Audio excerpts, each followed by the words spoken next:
என்னது? அப்படின்னு அவங்க விருப்பத்தோட தான் பண்றேன் நானு என்னது இது? அப்படின்னு சொல்லி பண்றாங்க. எல்லாரும் வந்து படிக்கணும், வேலைக்கு போகணும், கை நிறைய சம்பாதிக்கணும், நல்ல கணவன், குடும்பம் ஆகணும்னு நினைப்பாங்க. நீங்க என்னங்க சேவை பண்றேன்னு எனக்கு புரிய வைங்க கொஞ்சம். அம்மா வந்து நான் 8 வயசுலேயே அம்மா இறந்துட்டாங்க. அம்மாவுக்கு என்னால் எந்த ஒரு சடங்கு சம்பிரதாயம்னு சொல்லுவாங்க இல்லைங்களா, அது எதுவுமே என்னால் பண்ண முடியல.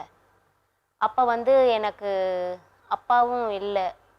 பாட்டிமா வந்து என்னை எடுத்து வளர்த்துனாங்க. எங்கள் பாட்டிமா பேர் ராஜம்மாள். அவங்க தான் எல்லாமே. அவங்க என்னை எடுத்து வளர்த்தி ஆளாக்குனாங்க. சொந்த பாட்டி, வளர்ப்பு பாட்டி.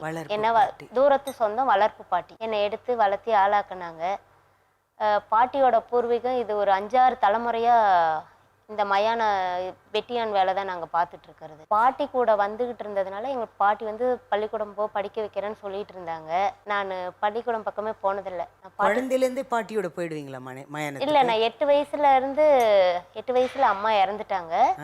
நான் ஒரு 12-13 வயசுல இருந்து கூட மாட போயிட்டு இருந்தேன். அப்புறம் செய்யணுன்ற ஒரு ஆர்வம் வந்ததுனால நான் இந்த வேலையை செய்ய ஆரம்பிச்சிட்டேன். 12-13 வயசுங்கிறது பெரிய பெண்ணார வயசு. அப்படியே அந்த நேரத்துல போயிடுவீங்களா நீங்க? அப்ப வந்து பாட்டி கூட சும்மா போய்கிட்டு வந்துகிட்டு தான் இருந்தது. செய்யறதெல்லாம் எப்படி செய்யறாங்க, இந்த வேலை எந்த அளவுக்கு இருக்கு அப்படின்றதெல்லாம் பார்த்துருக்கேன். பயம் எல்லாம் கிடையாது அவங்க? பயம் இல்லை. குழந்தைங்கன்னா பொதுவா இருட்டு ஒரு ரூம், இப்ப இந்த ரூம்ல இருந்து அந்த ரூம் போய் சுவிட்ச் ஆன் பண்ணு இதை எடுத்துட்டு வானா பயப்படுவாங்க. நீங்க எப்படிங்க? என்னோட அம்மாவோட மரணம் தான் எனக்கு இந்த பயமெல்லாம் இல்லாத தெளிய வச்சது. அது எப்படி? என்ன அம்மா வந்து அம்மா வந்து மண்ணெண்ணெய் ஊத்தி எரிச்சுக்கிட்டாங்க. என் கண்ணு முன்னாலேயே பண்ணிக்கிட்டாங்க. அது வந்து எனக்கு எப்படி பண்ணணும் என்ன பண்ணணும்னு தெரியல. அந்த சடங்கெல்லாம் எப்படி பண்ணணும், அவங்களுக்கு எப்படி? இல்ல, அவங்க கண்ணு முன்னால எரிஞ்சப்ப கூட என்னால அது போய் அணைக்க தெரியல. விவரம் இல்லை, விவரம் பத்தல, எதுவுமே தெரிஞ்சுக்க முடியல. அந்த இதுல வந்து 1 மாச அளவுல அம்மா தீக்காயத்தோட ஹாஸ்பிட்டல்ல இருந்தாங்க. அதெல்லாம் பாக்குறப்ப இது வந்து எனக்கு பெருசாவே தெரியல.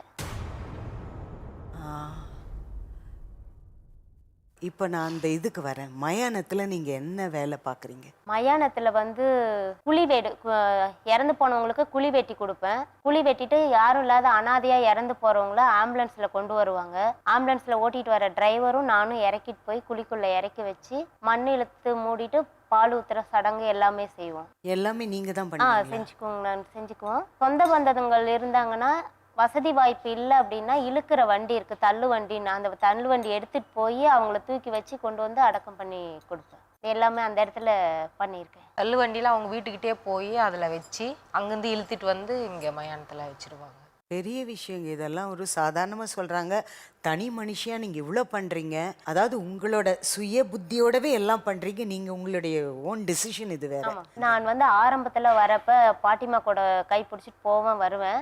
அப்போ பாட்டிமா சொல்லுவாங்க, ஒரு கூட்டமாக வந்ததுன்னா இது கூட்டமாக வருது, இறந்து போயிட்டாங்க, தூக்கிட்டு வராங்க, நீ பயந்துக்குவே, போ உள்ளே போய் உக்காரு அப்படின்னு சொல்லுவாங்க. நான் அவங்க இப்போ என்ன பண்ணுறாங்க ஏது பண்ணுறாங்கன்னு எல்லாம் ஆரம்பத்துல இருந்தே பார்த்துருக்கேன். ஃபஸ்ட்டு நான் வேலை செஞ்ச உடனே நிறைய பேர் பரவாயில்லாம், ஒரு பொண்ணு இந்த அளவுக்கு இந்த வேலை செய்யுதுன்னு சொல்லி நான் நிறைய வார்த்தைகளை காதில் வாங்கியிருக்கேன்.